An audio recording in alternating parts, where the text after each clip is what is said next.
Desde tiempos remotos, el oro llamó la atención de los hombres. Brillante e incorruptible, representa todas las virtudes de la divinidad. Pero la ambición por el oro destruye culturas y moviliza a poblaciones enteras. En América, esa ambición tuvo un nombre, el nombre de un fantasma, el Dorado. Nadie sabe con certeza quién fue el primero en hablar de un país del oro, pero en Europa había mucha gente dispuesta a creer que ese país en alguna parte existía. Pienso que el mito del Dorado es en cierta medida anterior incluso al descubrimiento y la conquista de América.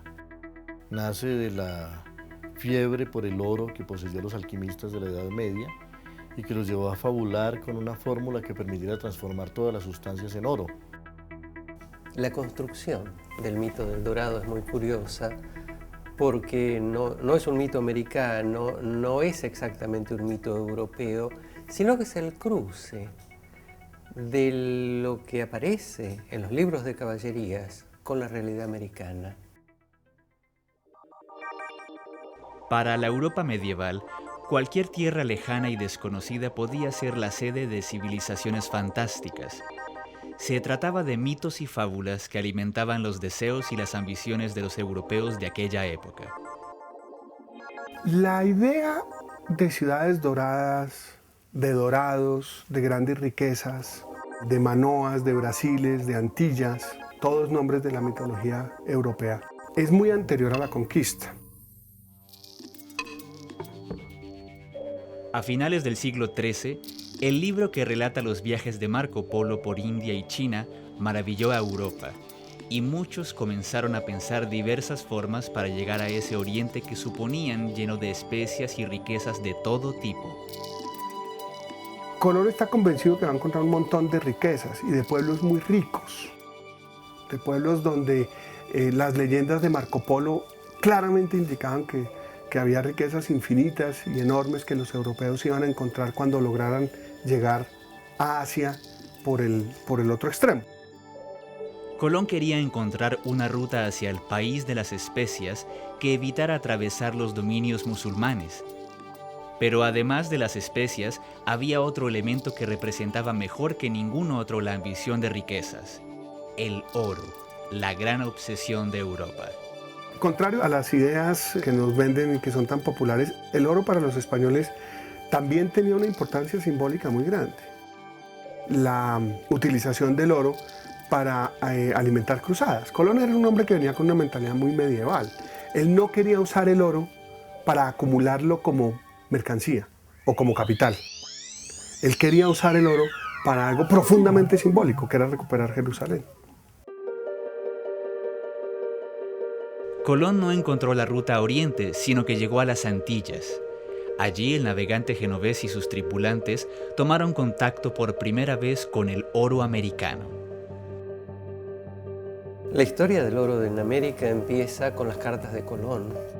Cuando Colón dice que el oro es una cosa maravillosa y que hasta puede meter las almas en el paraíso, refiriéndose a la venta de indulgencias que era corriente en aquella época.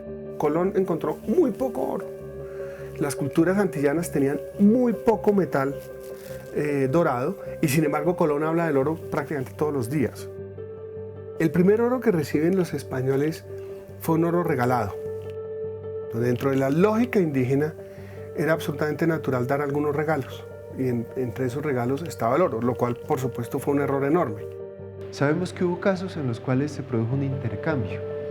Entonces los indígenas ofrecían oro a cambio de otros materiales que les parecieron supremamente atractivos. Los indígenas en América no conocían el vidrio y cuando los españoles traen cuentas de vidrio, esto les llama poderosamente la atención porque es un material que brilla, es un material muy especial de colores y demás. Los españoles se dan cuenta que los indígenas tienen oro y desde allí empieza una obsesión por encontrar las fuentes de ese oro. Los antillanos no tenían mucho oro, las grandes sociedades que tenían el oro se encontraban en otros lugares.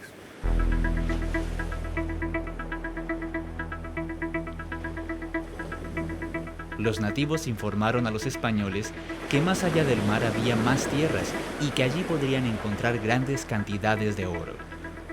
Estas noticias causaron mucho entusiasmo en España y comenzaron a prepararse expediciones hacia esas nuevas tierras. Ya se sospechaba que aquellas regiones no eran asiáticas. Los europeos consideraron entonces que esas tierras no tenían dueño. Los monarcas españoles promulgaron una serie de capitulaciones que autorizaban el rescate del oro en tierras americanas. Bajo la palabra rescate se escondía el consentimiento para extraer todo el oro posible de las nuevas tierras en nombre de la corona española, que recibía un porcentaje importante de las riquezas. La búsqueda de oro llevó a los españoles a explorar la península de Yucatán. En 1519, Hernán Cortés desembarcaba en Veracruz, dando inicio a la conquista del Imperio Azteca. Con Hernán Cortés en el 19, pues el saqueo que se produce a Montezuma en México, pues es impresionante.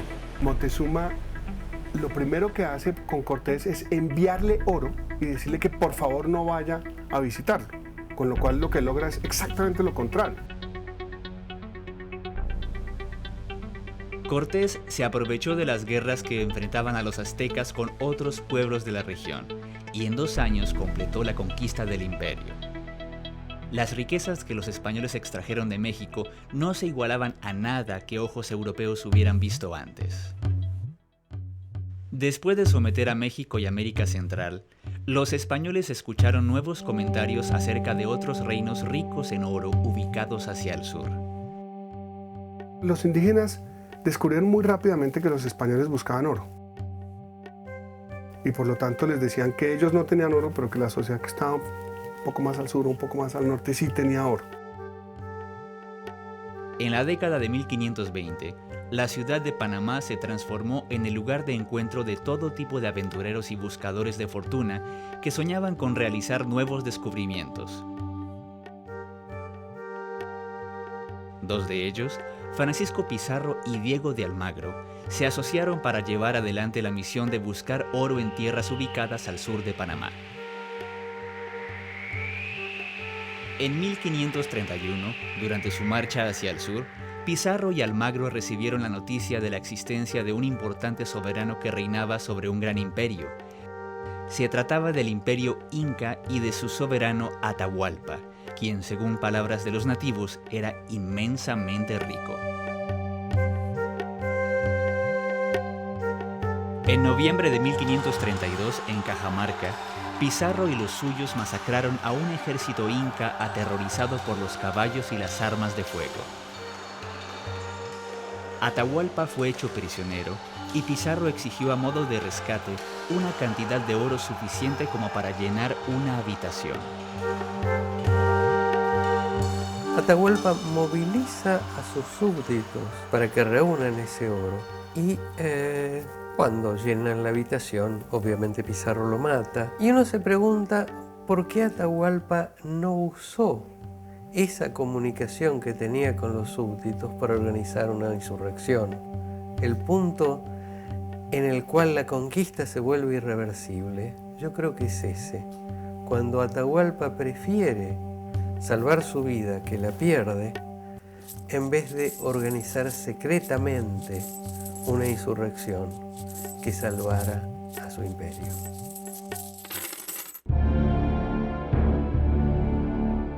Mientras Cortés saqueaba los tesoros de México y Pizarro preparaba su expedición hacia el sur, otros conquistadores se dirigían hacia el este para explorar el norte de Colombia, una región desconocida para los españoles, quienes por entonces la llamaban simplemente Tierra Firme. Allí, en 1525, Rodrigo de Bastidas, un sevillano que había acompañado a Colón en uno de sus viajes, fundó Santa Marta, la más antigua de las ciudades españolas en América que aún se mantiene en pie.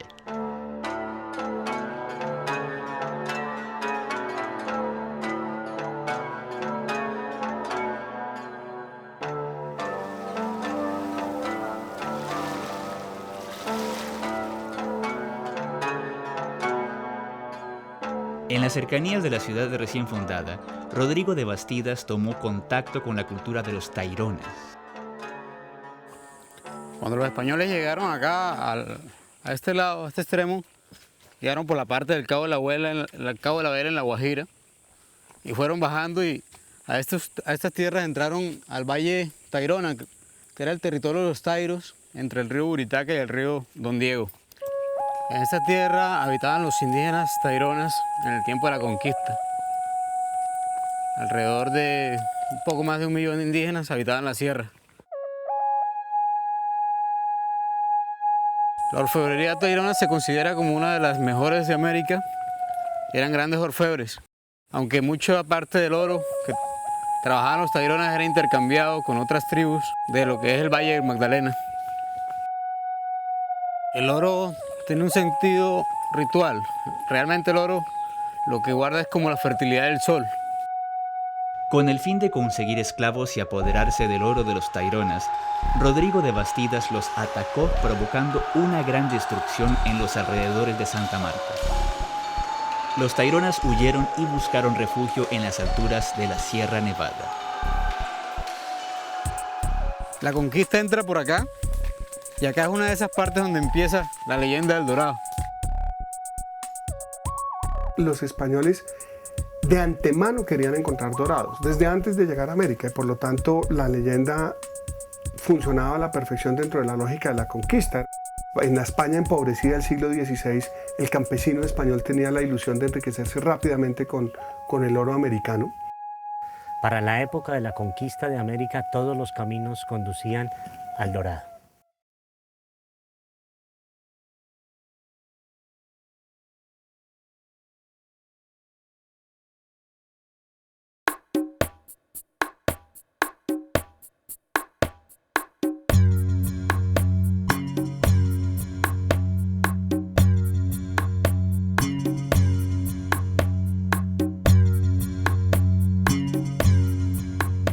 La ciudad de Cartagena es uno de los principales centros turísticos de Colombia.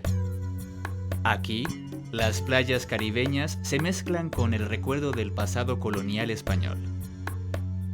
Cartagena fue fundada en 1533 por Pedro de Heredia. La ciudad debía servir como base para adentrarse en el país en busca de más oro. A partir de Cartagena comenzará la conquista de la región llamada del Sinú. Cuando el oro que está en poder de los indígenas vivos se agota, entonces comienza este proceso de saqueo de las tumbas. Y hay desde muy temprano, en el siglo XVI, episodios en los cuales tumbas en el Sinú, por ejemplo, se excavaban y se sacaba a la gente que acababa de morirse para extraer el oro. Ellos hacían sus tumbas en una parte plana y donde estaba la tumba se veía como una montañita. Entonces cuando llegaron los conquistadores fue muy fácil saquear las tumbas porque donde estaba la montañita era la tumba. Pero el oro de las tumbas del Sinú no alcanzaba para aplacar la ambición de los españoles. Los nativos alimentaban las fantasías de los conquistadores hablándoles de reinos de oro ubicados aún más lejos. Un nuevo adelantado, llegado a Santa Marta en 1535, fue uno de los que quiso creer esas historias. Su nombre era Gonzalo Jiménez de Quesada. Él había llegado a la gobernación de Santa Marta y había descubierto que no había allí nada, riquezas que apropiarse, porque ya eso todo había sido quemado y calcinado y destruido por los conquistadores previos. Entonces armaron una expedición por el río Magdalena. De aquí empieza la entrada por el río Magdalena arriba buscando el dorado, porque se empieza como el comentario de que existe un lugar donde pues hay mucho oro y hay alguien que se baña en oro y tiran muchos objetos a las lagunas.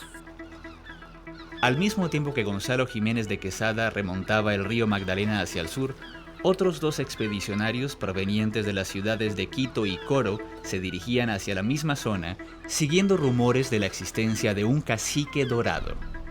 Este dorado que quedaba en alguna parte de América y que los españoles buscaban y buscaban en sus diferentes equipos de conquista, estaba de alguna forma representado en los muiscas, que eran un grupo que que tenía oro en este centro de Colombia. Los muiscas fue un grupo cultural que tuvo su principal asentamiento en lo que hoy en día se denomina el altiplano cundiboyacense. A la llegada de los españoles, o sea, siglo XVI, esta cultura ya tenía una organización sociopolítica, militar, religiosa bastante estructurada y bastante conformada, de tal manera que estaban organizados por medio de cacicazgos, siendo uno de los más importantes el de Bacatá, hoy Bogotá. Los muiscas, al igual que otras civilizaciones de la zona, tenían conocimientos muy avanzados de orfebrería y trabajaban con maestría diversos metales, entre ellos el oro.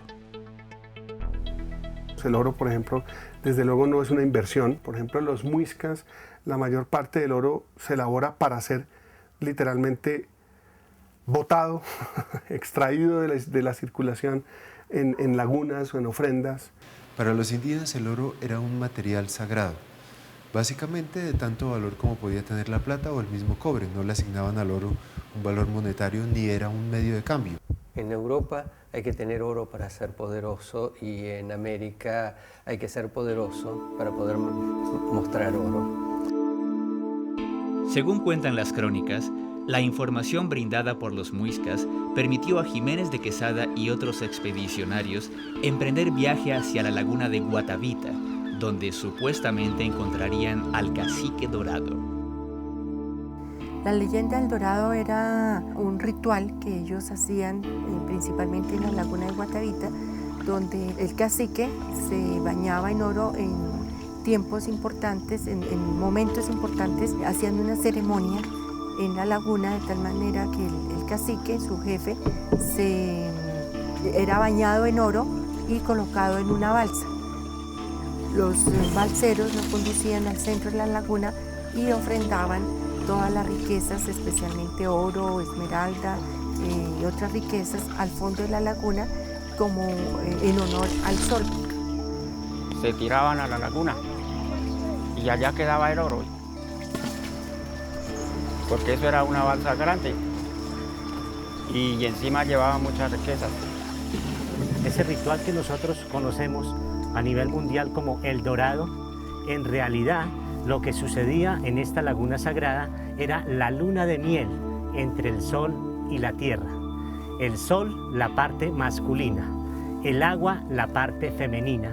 Y ese cacique ungido en oro era el medium para traer la semilla, el semen de la vida que depositaba el cacique para una nueva vida.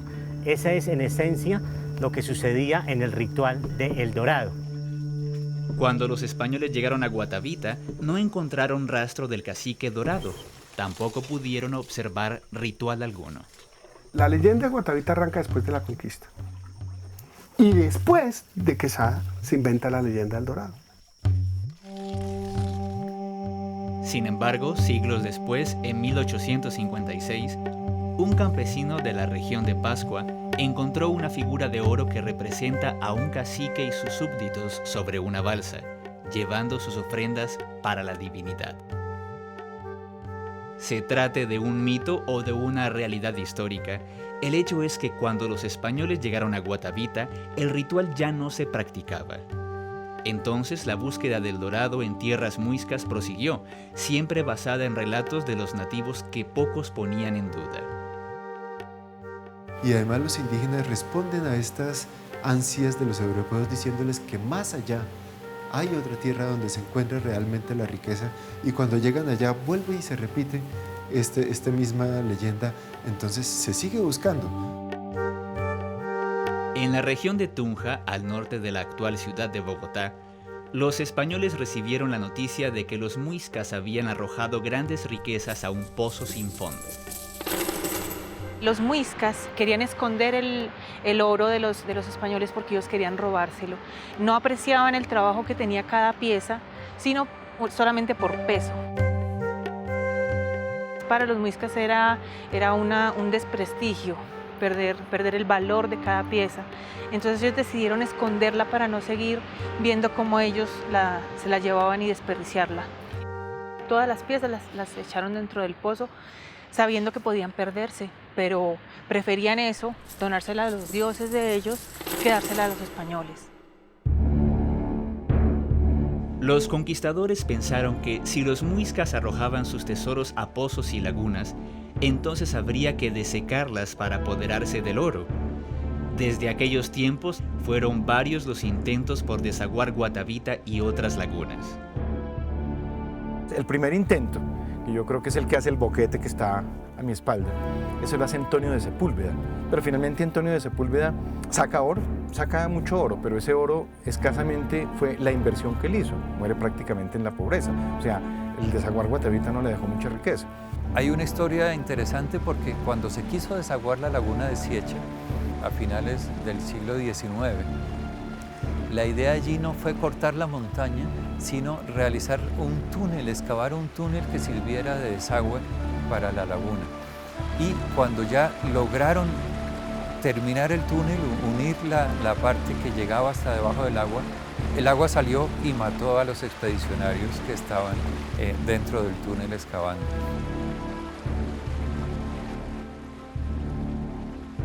La búsqueda de riquezas a cualquier precio era justificada con la idea de que la conquista venía a instaurar el cristianismo en las regiones sometidas, salvando las almas de los nativos pecadores.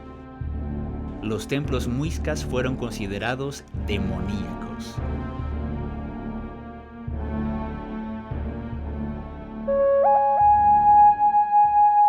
Cuando llegaron los españoles, ellos satanizaron todo lo importante para los muiscas, todo lo que tenía que ver con su religión, con sus creencias.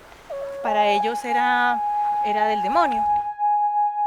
Se supone que los españoles cuando entran acá, y este sitio era lleno de formas fálicas.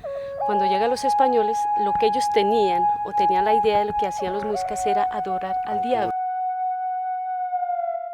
Habría sido imposible la conquista si de verdad los conquistadores vinieran solamente a extender la fe de Cristo o a extender la civilización europea, ¿no? Porque nadie sufre tantas penalidades por cosas tan altruistas. En cambio, la codicia sí es capaz de todas las abnegaciones y de todos los sufrimientos y de todas las violencias y de todas las barbaridades.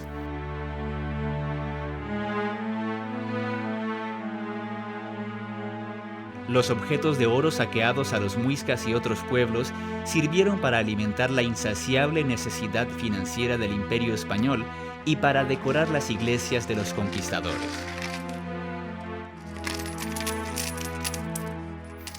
Yo creo que el dorado existió, porque esos miles de toneladas de oro y de plata, esos 25 toneladas de perlas, que una perla no pesa nada, que llegaron a Europa en aquellos tiempos, y que cambiaron la historia de Europa.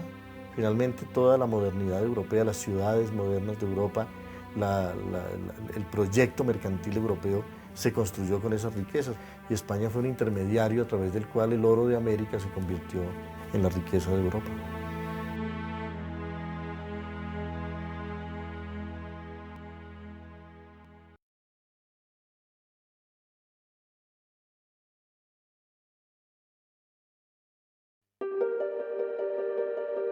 Para organizar mejor el despojo de las riquezas muiscas, los españoles se instalaron en la sabana de Bogotá.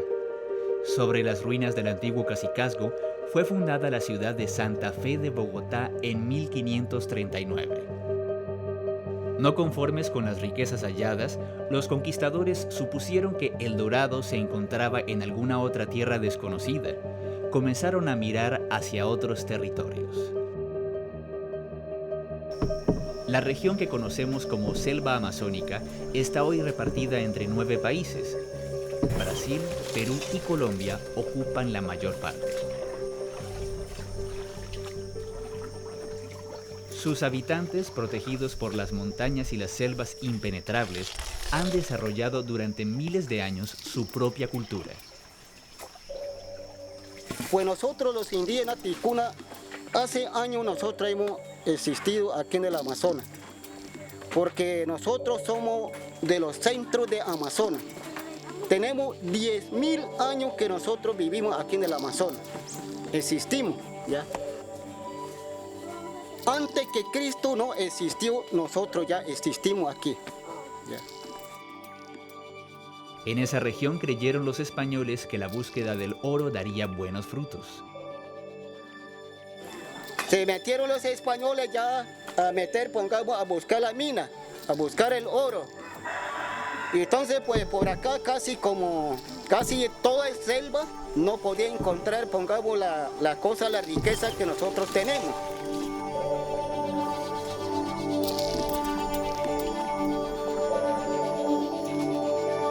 Gonzalo Pizarro, hermano del conquistador del Perú, partió en 1541 desde esa región en busca de dos lugares legendarios, El Dorado y el País de la Canela. Con él marchaba su lugarteniente Francisco de Orellana. Luego de una peligrosa travesía por los Andes, se internaron en la selva. Salieron de Quito a remontar la cordillera 240 españoles, 100 a caballo, 140 a pie, 4.000 indios a los que habían obligado a acompañarlos para que llevaran la carga, 2.000 perros de presa, ¿no?, para espantar a todo enemigo que hubiera por el camino. Uno puede imaginar lo que sería esa expedición remontando la cordillera, llegando a los riscos allá donde soplaba el viento y donde se morían los indios de frío y de hielo. Los españoles vinieron por allá, pasaron por las cabeceras de Putumayo, por ahí bajaron por cordillera, bajaron las cabeceras del Amazonas, llegaron por ahí. Y empezando a bajar al otro lado, esperando encontrar un país de canela como si estuvieran en Arabia y encontrándose con la selva amazónica que les impedía el paso. Se les acabaron las provisiones, no encontraron la canela, Pizarro se enloqueció y mató a los indios y se los dio a los perros y eso se volvió una carnicería monstruosa y después un río se les atravesaba y se les atravesaba sin fin y cuando finalmente ya no pudieron avanzar, decidieron construir un bergantín español y una parte de los soldados se montaron en el bergantín y se fueron a buscar provisiones y no volvieron nunca. El río se los llevó y así descubrieron el Amazonas. Orellana es que bajaba en la balsa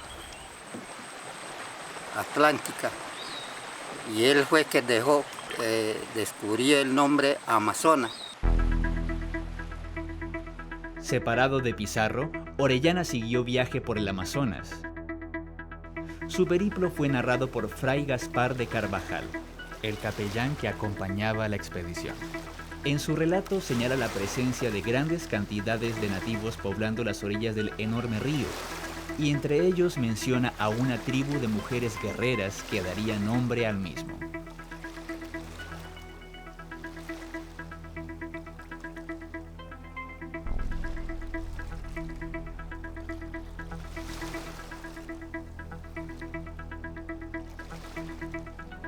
No encontraban exactamente lo que habían imaginado, pero pues cuando vieron los manatíes creyeron que eran las sirenas, creyeron encontrar pueblos de gigantes y encontraron pueblos de pigmeos en algunas zonas del continente.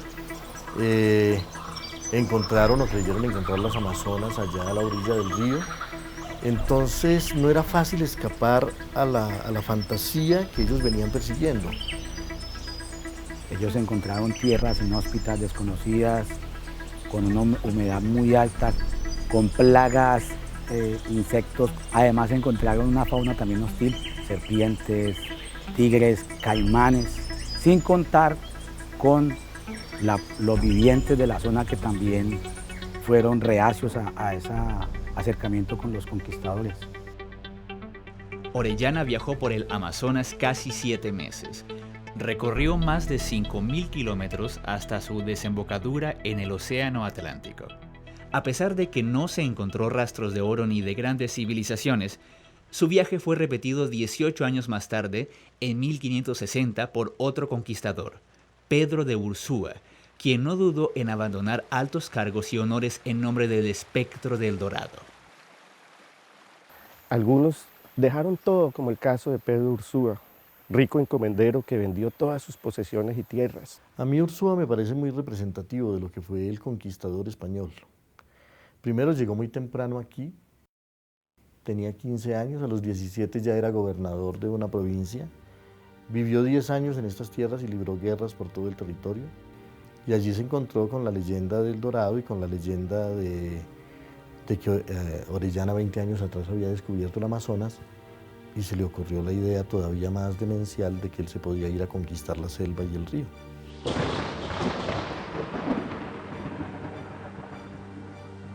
La expedición de Ursúa también terminó en un desastre. Acosada por el hambre, la tripulación se rebeló contra Ursúa, comandada por Lope de Aguirre, conocido como el Tirano. Remontaron el Amazonas, salieron al mar y en la costa venezolana fueron capturados y ejecutados. Jamás encontraron oro.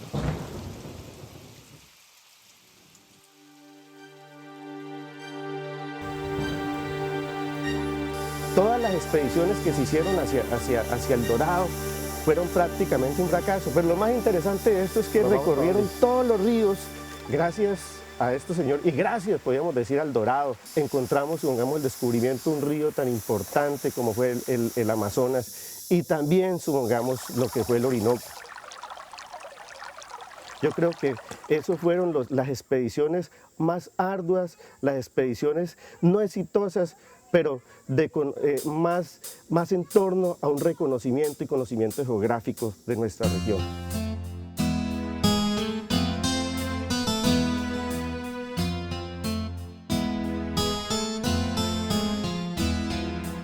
El dorado nunca fue hallado en el Amazonas. Sin embargo, pronto muchos se dieron cuenta de que esa región guardaba grandes riquezas, aunque no en forma de oro. En el Amazonas hubo muchos dorados que fueron y aún son saqueados sin contemplación.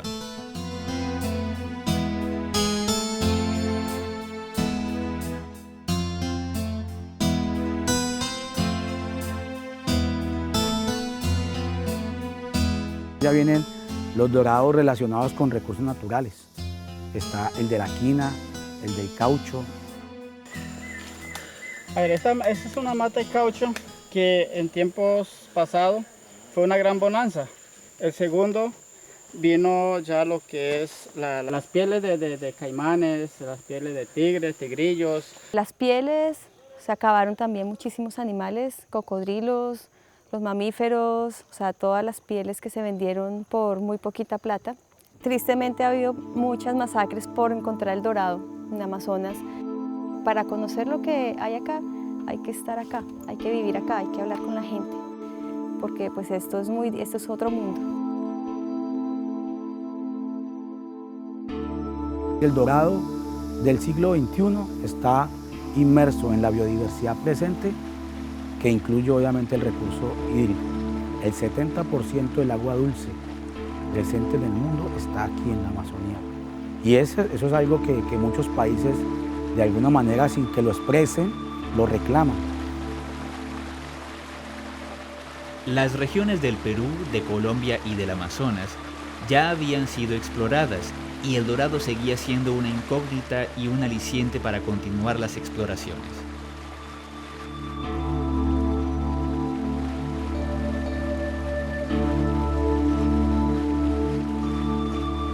Durante el siglo XVII, lugares tan remotos como la Guyana y los desiertos patagónicos serán los últimos en los cuales los conquistadores creerán ver el brillo de la ciudad de oro.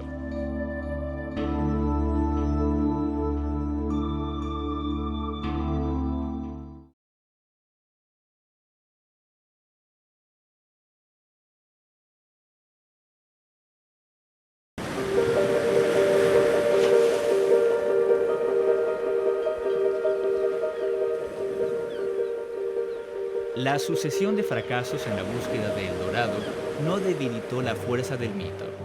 Mientras los nativos siguieron contando historias sobre ciudades maravillosas, habría españoles dispuestos a escucharlas y creerlas.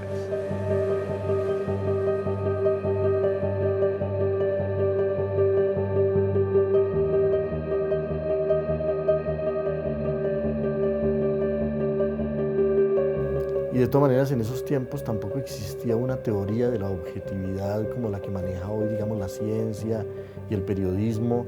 Era fácil que alguien no contara lo que vio, sino lo que le contó a alguien y que le creyera mucho lo que contó el otro. Y así se fueron creando esas leyendas, muchas porque ellos creían lo que se iban imaginando y muchas veces porque necesitaban creerlo.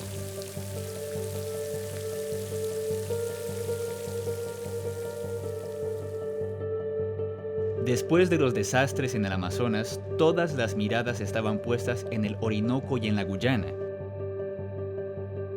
Allí, Jiménez de Quesada y sus sucesores buscarían en vano durante 50 años la forma de penetrar las montañas para poder acceder a una laguna legendaria llamada Parime, en cuyas orillas supuestamente se levantaba la ciudad de Manoa del Dorado. A pesar de que nunca fue encontrada, la laguna de Parime siguió figurando en los mapas europeos durante décadas. Las rutas del Dorado son las rutas de la conquista. El Dorado nunca está en un lugar fijo, porque no existe un Dorado como tal, sino que el Dorado siempre está un paso más adelante o dos pasos más adelante de la campaña de los conquistadores. Por lo tanto, el Dorado se desplaza. Y el Dorado tiene siempre una connotación de frontera militar, y hoy en día diría yo de frontera de colonización. El Dorado nunca lo tenemos nosotros, está un paso más adelante y hay que ir a buscarlo. En su recorrido, el mito se fue desplazando de las infernales selvas tropicales a los helados desiertos patagónicos.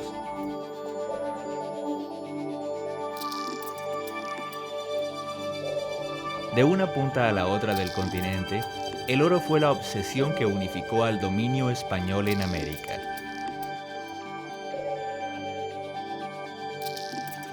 El Dorado es un mito itinerante y está en el borde del mundo. Va bajando del norte hacia el sur.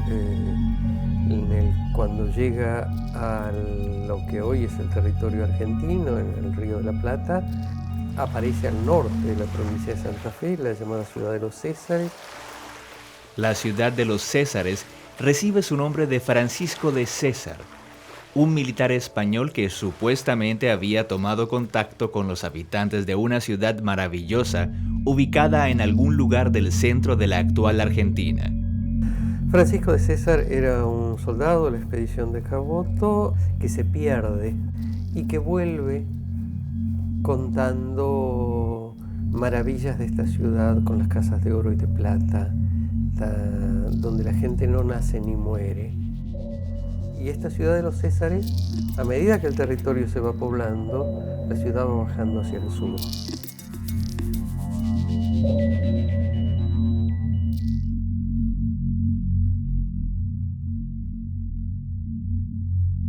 Al fin de la época colonial está arrinconada en la cordillera, más o menos en la zona de San Carlos de Bariloche, y todavía en el siglo XX, a principios del siglo XX, se habla de ella en el sur de Santa Cruz, en el último confín de la Patagonia.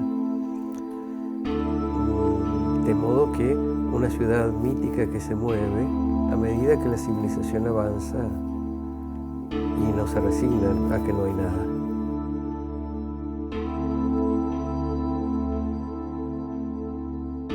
Ese tipo de sitios son el caldo de cultivo del mito, porque no hay otro escape que el mito.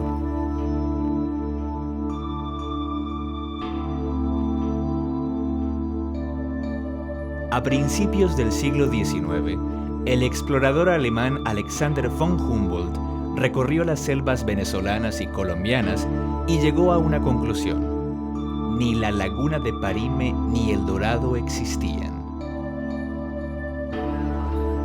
En el mismo momento en que Humboldt y otros exploradores demuestran que en América no hay lugar geográfico para un imperio perdido, el mito de El Dorado cambia de forma y se convierte en un símbolo para las naciones americanas que se estaban conformando.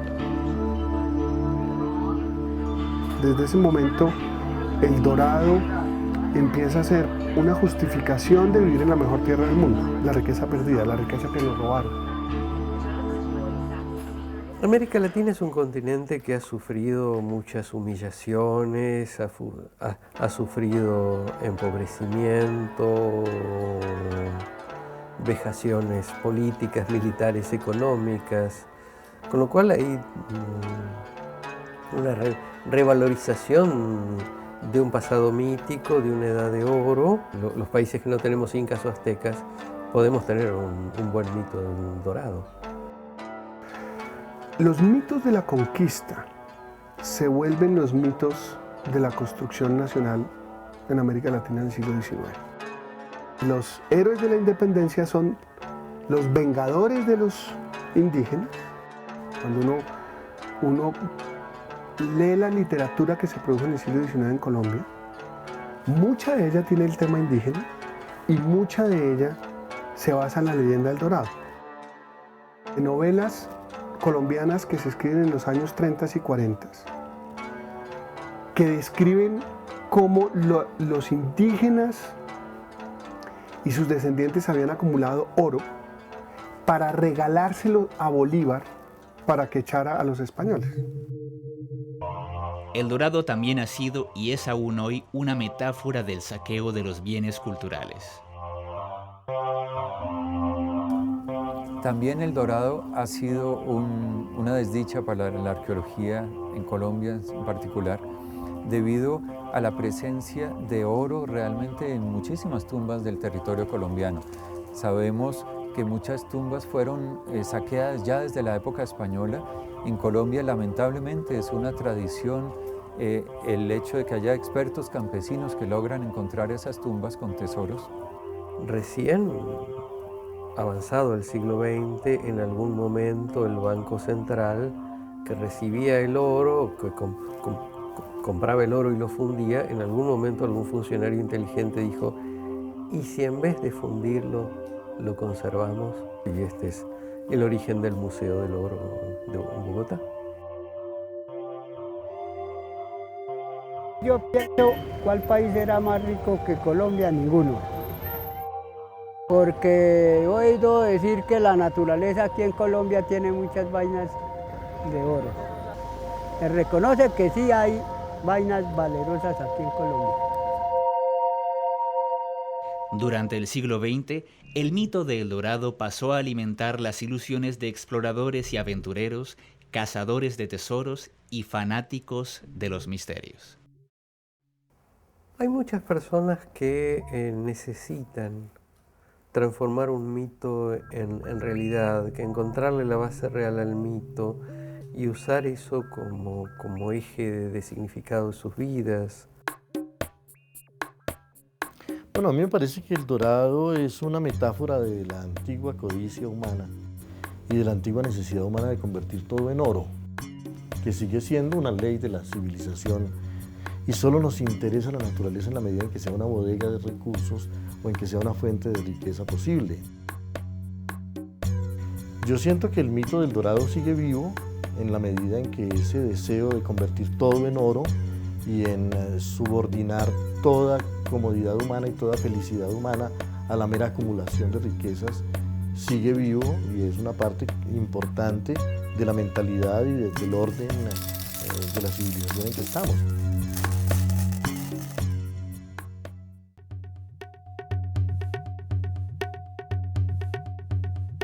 Es posible que un niño en Tokio, en Japón, no conozca dónde queda Bogotá, Colombia, pero ese niño en Japón sabe que en un lugar de Colombia existió el Dorado.